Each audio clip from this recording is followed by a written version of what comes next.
അസ്സലാമലൈക്കും. ഞാൻ ഇന്നിവിടെ നല്ല രുചികരമായ ഒരു ചേന വറുത്തരച്ച കറിയാണ് ഉണ്ടാക്കാൻ പോകുന്നത് കേട്ടോ. നിങ്ങൾക്ക് എല്ലാവർക്കും ഇഷ്ടമാവുകയാണെങ്കിൽ ഒന്ന് ലൈക്ക് ചെയ്യണേ. നല്ല അടിപൊളി ടേസ്റ്റുള്ള ഒരു കറിയാണ്. ഇതുവരെ എൻ്റെ വീഡിയോ കണ്ട് എന്നെ സപ്പോർട്ട് ചെയ്ത എല്ലാവർക്കും ഒരുപാട് താങ്ക്സ്. നമ്മൾ ചേനയൊക്കെ പല രീതിയിലും കറി വെക്കാറുണ്ട്. നിങ്ങൾ ഇങ്ങനെ ഒരു പ്രാവശ്യം ഉണ്ടാക്കി നോക്കും. നല്ല അടിപൊളി ടേസ്റ്റാണ്.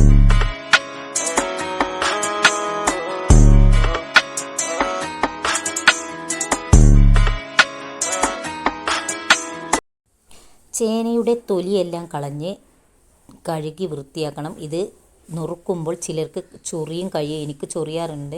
അപ്പോൾ നമ്മൾ ഗ്ലൗസ് ഇട്ടിട്ട് വേണം. അതല്ലെങ്കിൽ ചൊറിയും എന്നുള്ളൂ, വേറെ പ്രത്യേകിച്ചൊന്നുമില്ല. കുറച്ച് സമയം ചൊറിഞ്ഞത് പിന്നെ മാറുകയും ചെയ്യും. അപ്പോൾ നമ്മൾ നുറുക്കി വെച്ചിട്ട് കുറച്ച് സമയം ആക്കണം. അതാണ് കളറൊന്ന് ചേഞ്ച് ആയത്. അപ്പോൾ കഴുകി വൃത്തിയാക്കി ഞാൻ കുക്കറിലേക്ക് ഇട്ട് കൊടുത്തിട്ടുണ്ട്. ഇനി ഇതിലേക്ക് മഞ്ഞൾപ്പൊടി ഉപ്പും ഇട്ടിട്ട് കുറച്ച് വെള്ളം ഒഴിച്ചങ്ങാണ്ട് ഒരു വിസിൽ വന്നാൽ നല്ല പൊടിയുള്ള ചേനയാണിത്. നല്ല രുചികരമായ ഒരു കറിയുമാണ് കേട്ടോ. നമുക്ക് വെറും ചോറിലേക്ക് ചപ്പാത്തിയിലേക്കൊക്കെ കഴിക്കാം. മഞ്ഞൾപ്പൊടി ഉപ്പ് ആവശ്യത്തിന് ഒരു 3/4 ടീസ്പൂൺ മഞ്ഞൾപ്പൊടിയാണ് ഞാൻ ഇട്ട് കൊടുക്കുന്നത്. ഒരു 4-5 പേർക്കുള്ള കറിയാണിത് കേട്ടോ. ഉപ്പ് ആവശ്യത്തിന് ഇട്ട് കൊടുത്ത് കുറച്ച് വെള്ളം ഒഴിച്ചങ്ങാണ്ട് ഒരു വിസിൽ വന്നാൽ കുറച്ച് സമയം നമ്മൾ സിമ്മിലിട്ട് കൊടുക്കണം. എന്നാലുള്ള ചേന ശരിക്ക് വേവായി കിട്ടുകയുള്ളൂ. പെട്ടെന്ന് വേവുന്ന ചേനയാണെങ്കിൽ കുറേ സമയം വേവിക്കരുത്. ചേന വേവാകുമ്പോഴത്തേക്ക് നമുക്ക് ഇതിലേക്കുള്ള അരവുകൾ വറുത്തെടുക്കാം കേട്ടോ. തേങ്ങയും മറ്റു മസാലക്കൂട്ടും. ഒരു മീഡിയം സൈസ് തേങ്ങയുടെ പകുതിയാണിത്. ഒരു 4 അല്ലി വെളുത്തുള്ളി, 4 അല്ലി ചെറിയ ഉള്ളി ഇട്ടിട്ടുണ്ട്. ഇത് നമ്മൾ ഒരു പാൻ വെച്ചിട്ട് അതിലേക്ക് കുറച്ച് വെളിച്ചെണ്ണ ഒഴിച്ച് അതിലിട്ട് വറുത്തെടുക്കുകയാണ്. ഇത് ഏകദേശം ഒന്ന് ബ്രൗൺ നിറമായി ഏകദേശം വാടിക്കിട്ടുണ്ട് കേട്ടോ. നല്ലതുപോലെ സാമ്പാറിലേക്ക് വാടുന്നത് പോലെ ഒന്നും വാടണ്ട. കുറച്ച് കറിവേപ്പില ഇട്ട് കൊടുത്തിട്ട് വറുത്തെടുക്കുന്നുണ്ട്. തേങ്ങ ഏകദേശം വറുവായിട്ടുണ്ട്.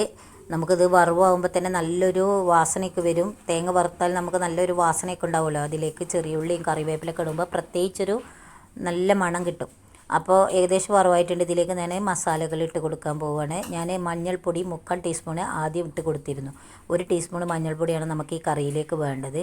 അപ്പോൾ ഇതിലേക്ക് ഞാൻ പിന്നെ 1/4 ടീസ്പൂൺ കേട്ടോ, 3/4 ടീസ്പൂൺ നേരത്തെ ഇട്ട് കൊടുത്തു. 1/4 ടീസ്പൂണും കൂടി ഇതിലേക്ക് മഞ്ഞൾപ്പൊടി ഇട്ട് കൊടുക്കുന്നുണ്ട്. അതുപോലെ മുളക് എരിവ് നല്ല വേണ്ടവർക്ക് കൂടുതലിട്ട് കൊടുക്കുക. ഇത് ആവശ്യത്തിനുള്ള എരിവുണ്ടാവും.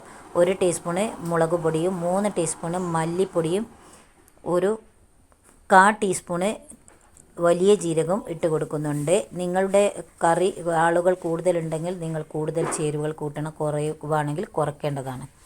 എന്നിട്ട് നമ്മളിത് നല്ലതുപോലെ ഇളക്കി ഒന്ന് വറുവായതിന് ശേഷമാണ് മിക്സിയിൽ അരച്ച് കറിയിലേക്ക് ഒഴിച്ചു കൊടുക്കുക. ഏകദേശം നമ്മുടെ മസാലയും തേങ്ങയൊക്കെ വറുവായിട്ടുണ്ട്. നല്ല ഒരു ബ്രൗൺ നിറമായിട്ടുണ്ട്. അപ്പോൾ ഇത് നമ്മൾ ഫ്ലെയിമൊക്കെ ഓഫാക്കിയിട്ട് ഇനി ഒന്ന് ചൂട് പോയതിന് ശേഷം നമ്മുടെ മിക്സിയുടെ ജാറിലിട്ട് അരച്ചെടുക്കുക കേട്ടോ. നമുക്ക് വെറും ചോറിലേക്ക് നല്ല അടിപൊളി ടേസ്റ്റിലൊരു കറി തന്നെയായിരിക്കും ഇത്.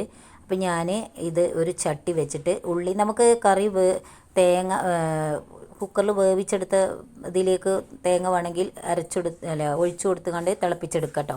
ഞാനിപ്പോൾ ഇങ്ങനെയാണ് ചെയ്യുന്നത്. നമ്മളൊരു ചട്ടി വെച്ചിട്ട് കുറച്ച് ഉള്ളി മൂപ്പിച്ചിടുകയാണ്.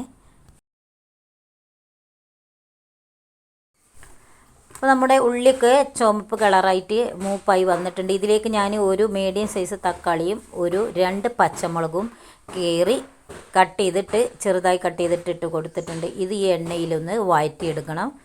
ഇത് നമ്മൾ നേരത്തെ കറിയിലിട്ടാൽ അതിന് രുചി വേറെയാണ്. ഇങ്ങനെ എണ്ണയിൽ വാട്ടുമ്പോൾ അതിന് പ്രത്യേക രുചിയുണ്ട് കേട്ടോ. പിന്നെ കുറച്ച് കറിവേപ്പിലിട്ട് നല്ലതുപോലെ ആ തക്കാളിയൊക്കെ ഒന്ന് ഉടച്ചെടുക്കണം, വാട്ടിയെടുത്ത്. ചേന കൊണ്ട് എല്ലാവരും കറി വെക്കാറുണ്ട് പല രീതിയിലും. നിങ്ങൾ നല്ല പൊടിയുള്ള ചേന കൊണ്ട് ഇങ്ങനെ ഒരു കറി വേവിച്ച് ഉണ്ടാക്കി നോക്കും. നല്ല അടിപൊളി ടേസ്റ്റ് തന്നെ ഉണ്ട്. നമുക്ക് വെറും ചോറിലേക്ക് അടിപൊളിയായിട്ട് നല്ല കട്ടിയുള്ള ഗ്രേവിയായ കറിയായി കഴിച്ചാൽ എത്ര കഴിച്ചാലും മതിയാവില്ല. അത്ര ടേസ്റ്റാണ് കേട്ടോ. ഞാനിതിലേക്ക് കുറച്ച് ഉണക്കമുളക് 2-3 ഉണക്കമുളകും കൂടി ഇട്ട് നല്ലതുപോലെ എണ്ണയിലൊന്ന് വഴറ്റി കൊടുക്കുന്നുണ്ട്. ഇനി നമ്മൾ അരച്ച് വെച്ച മസാലക്കൂട്ടുണ്ടല്ലോ, അത് ഇനി ഈ എണ്ണയിലേക്കാണ് ഒഴിച്ചു കൊടുക്കുന്നത്. എന്നിട്ട് നല്ലതുപോലെ ഒന്ന് തിളപ്പിച്ചെടുക്കണം. അപ്പോൾ നമ്മൾ അരച്ചെടുത്ത ഈ മസാലക്കൂട്ട് ഇതിലേക്ക് ഒഴിച്ചു കൊടുക്കാൻ പോവുകയാണ് കേട്ടോ. നല്ലതുപോലെ നമ്മളെ തക്കാളിയും ഉള്ളിയും എല്ലാം വാടി അതിൽ കിട്ടിയിട്ടുണ്ട്. ഇത് ചേനയാണ്. ഞാൻ മഞ്ഞൾപ്പൊടി ഉപ്പിട്ട് വേവിച്ചെടുത്ത ചേന ഉണ്ടല്ലോ, അത് നല്ലതുപോലെ ഉടയരുത്, കുറച്ച് ഉടയും വേണം. അപ്പോഴാണ് നമ്മുടെ കറി ടേസ്റ്റ് ഉണ്ടാവുള്ളൂ. കഷ്ണം ഇടയ്ക്കൊന്ന് കടിക്കും വേണം, എന്നാൽ കുറേശ്ശെ നമുക്ക് ഉടച്ച് കൊടുക്കും വേണം കേട്ടോ. അപ്പോഴാണ് നല്ല രുചികരമായ കറിയായി. ഇത് നല്ല പൊടിയുള്ള ചേനയാണ് കേട്ടോ, നമ്മുടെ തൊടിയിൽ നിന്ന് തന്നെ കളച്ചെടുത്ത ചേനയാണ്. അപ്പോൾ നമ്മുടെ മസാലയും ഇതിലേക്ക് ഒഴിച്ച് കൊടുത്തു. ചേന ഞാൻ കുറച്ചൊക്കെ ഉടച്ച് കൊടുത്തിട്ടുണ്ട്. അപ്പോൾ നമ്മൾ കറി ഇതെല്ലാം ഇട്ട് ഇളക്കുമ്പോൾ തന്നെ ചേന ഏകദേശം ഉടയും. നല്ലതുപോലെ ഫുള്ളും അങ്ങോട്ട് ഉടയരുത് കേട്ടോ, അപ്പോൾ നമ്മളെ കറി ടേസ്റ്റ് ഉണ്ടാവില്ല. ഇടയ്ക്കൊരു ചേനയുടെ കഷ്ണം കടിക്കും വേണം. എന്നാൽ നല്ല പൊടിയുള്ള ചേനയാണ്. കട്ടിയിൽ ഗ്രേവിയായ കറിയാകുമ്പോൾ നമുക്ക് വെറും ചോറിലേക്കൊക്കെ ഉണ്ടല്ലോ ഒഴിച്ചു കൊടുത്താൽ നല്ല അടിപൊളി ടേസ്റ്റ് തന്നെ ഉണ്ടാവും. നമുക്കൊരു മീൻ വറുത്തതും. നമ്മളിത് നല്ലതുപോലെ ഉടച്ച് നല്ലതുപോലെ ഒന്ന് തിളക്കണം കേട്ടോ. അപ്പോൾ ഞാൻ പറഞ്ഞല്ലോ, തേങ്ങ നേരത്തെ കറി കുക്കറിലേക്ക് ഒഴിച്ച് കൊടുത്താലും കുഴപ്പമില്ല, എന്നിട്ട് വറുത്തെടുത്താലും മതി. അങ്ങനെ തിളപ്പിച്ചിട്ട് ഉള്ളിട്ട് മൂപ്പിച്ചെടുത്താലും മതി. പക്ഷേ നമ്മൾ തക്കാളിയൊക്കെ ഒന്ന് വഴറ്റി അതിലേക്ക് ഇടുമ്പോൾ അതിന് പ്രത്യേക ടേസ്റ്റ് ഉണ്ട്. അപ്പോൾ നമ്മൾ അതിലേക്ക് പിന്നെ ഇട്ടിട്ട് ഒന്ന് നല്ലപോലെ തിളപ്പിച്ചെടുക്കണം. അപ്പോഴാണ് ആ കറി നല്ല രുചി ഉണ്ടാവുക. ഉപ്പ് ആവശ്യത്തിന് ഇട്ട് കൊടുക്കണം. നമുക്ക് ചോറിലേക്കൊക്കെ അത്യാവശ്യം ഉപ്പ് വേണ്ടി വരും. അതുപോലെ ഈ കറി ചപ്പാത്തിയിലേക്ക് നമുക്ക് കൂട്ടട്ടോ. നല്ല ഗ്രേവി ആയതുകൊണ്ട് ചപ്പാത്തിക്ക് പച്ചക്കറി കറിയൊക്കെ ഇഷ്ടമുള്ളവർക്ക് ഇങ്ങനത്തെ കറികളൊക്കെ പറ്റും. ഞാനിപ്പോൾ ഉച്ചയ്ക്ക് വെറും ചോറിലേക്കാണ്. ഇതിലേക്ക് നമുക്കൊരു ഉപ്പേരി ഒരു മീൻ വറുത്തതും ഒക്കെ ഉണ്ടായാൽ നല്ല രുചികരമായി നമുക്ക് ആ ചോറ് കഴിക്കുമ്പോൾ, ഞാൻ പറഞ്ഞില്ല, ഇത് നല്ല രുചി തന്നെ ഉണ്ട് കേട്ടോ. നിങ്ങൾ ഇങ്ങനെ ചേന വറുത്തരച്ചൊന്ന് ഉണ്ടാക്കി നോക്കണ്ട, അടിപൊളി ടേസ്റ്റ് തന്നെ ഉണ്ട്. എല്ലാവരും ട്രൈ ചെയ്ത് നോക്കൊണ്ടു, നിങ്ങൾക്ക് എല്ലാവർക്കും ഇഷ്ടപ്പെടും. നമ്മൾ പച്ചക്കറികൾ കൊണ്ട് ഒരുപാട് കറികൾ എല്ലാവരും ഉണ്ടാക്കുന്നവരാണ്. ഓരോ ദിവസം ഓരോ വിധത്തിൽ കറികൾ ഉണ്ടാക്കുമ്പോൾ എല്ലാവർക്കും ഇഷ്ടപ്പെടും. നമ്മൾ വറുക്കാതെ ഇങ്ങനെ ചേന ഇറച്ചിയിലേക്ക് അരവിട്ട് അങ്ങനെ വേവിക്കുന്ന അങ്ങനെ കറിയുണ്ട് കേട്ടോ. അങ്ങനെ ഞാൻ കറി ഇതിലിട്ടിട്ടുണ്ട് ഇതിന് മുമ്പ്. ഇതിപ്പോൾ നല്ലതുപോലെ ഒന്ന് വെട്ടി തിളച്ചിട്ട് നമ്മൾ ഓഫാക്കുക. എൻ്റെ വീഡിയോ കണ്ടിട്ട് ഇഷ്ടമാവുകയാണെങ്കിൽ ലൈക്ക് ചെയ്യാനും ഷെയർ ചെയ്യാനും മറക്കരുത്.